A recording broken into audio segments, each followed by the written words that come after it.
আরজি করের ঘটনা নিয়ে প্রতিবাদ মিছিল করল সিপিআইএম। রাজগঞ্জের আমবাড়ি ফালাকাটায়, সাথে সভা করা হয় আমবাড়িহাটে। উপস্থিত ছিলেন জলপাইগুড়ি জেলার প্রাক্তন সাংসদ মহেন্দ্র কুমার রায়, সিপিআইএম নেত্রী রীনা রায়, বাপি দে, অমল দে সহ অনেকে। দোষীদের অবিলম্বে শাস্তি প্রদান করতে হবে। অবিলম্বে দোষীদের গ্রেপ্তার না করা হলে বড়সড় আন্দোলনের পথে হাঁটবে বলে সিপিআইএমের কর্মীরা জানান। সাধারণ মানুষকে এগিয়ে আসার অনুরোধ করেন প্রতিবাদে সামিল হতে। রাজ্যেও সরকার চালাতে ব্যর্থ, এই সরকারকে অবিলম্বে পদত্যাগ করা উচিত। সভাতে এই কথাও বলেন সিপিআইএমের নেতৃত্বরা। আপনারা জেনেছেন কোন ঘটনাকে কেন্দ্র করে আজকে আমাদের হাট মিছিল এবং পথসভা। আমি শুরু করতে চাইছি কাজী নজরুল ইসলামের কবিতার সেই বিখ্যাত দুটি পংক্তি দিয়ে। নজরুল লিখেছিলেন, এ বিশ্বে যা কিছু মহান চিরকল্যাণকর, অর্ধেক তার করিয়াছে নারী, অর্ধেক তার নয়। নজরুল ইসলাম সেই সময় দাঁড়িয়ে নারীদের কৃতিত্বকে স্বীকৃতি দিয়েছিলেন, অথচ আজকের সময় দাঁড়িয়ে আমরা দেখতে পাচ্ছি যখন পশ্চিমবঙ্গের মুখ্যমন্ত্রী একজন মহিলা, তখন শপথ গ্রহণ করার পর থেকে প্রতিদিন প্রতি মুহূর্তে নারীরা নির্যাতিতা হচ্ছে, নারীরা ধর্ষিতা হচ্ছে।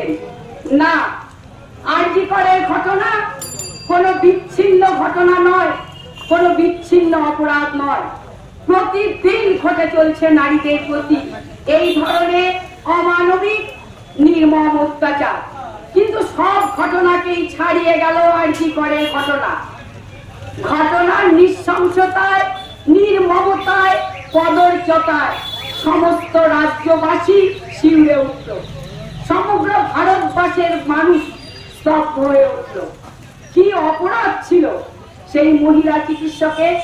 একজন সাধারণ মহিলা চিকিৎসক, গরিব ঘরের একজন সন্তান, তার বাবা মায়ের অনেক স্বপ্ন ছিল, একমাত্র সন্তান। বাবা মা স্বপ্ন দেখেছিল তাদের মেয়ে একটার পর একটা স্কুলের পরীক্ষায় উত্তীর্ণ হয়ে জয়েন্ট এন্ট্রান্স পরীক্ষায় কৃতিত্বের সঙ্গে তিনি উত্তীর্ণ হলেন। তিনি ভর্তি হলেন ডাক্তারি পড়ার জন্য।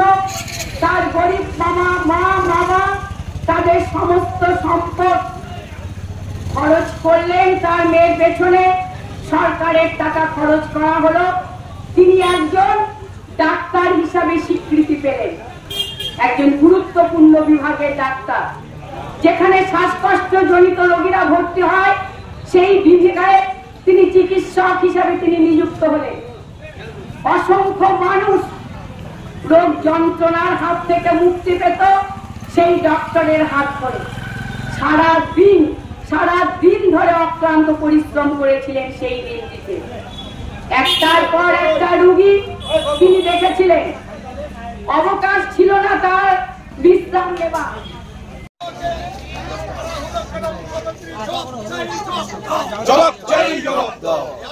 হসপিটালে ডক্টর পড়ুয়াকে মারা হলো কেন? মমতা ব্যানার্জি জবাব চাই,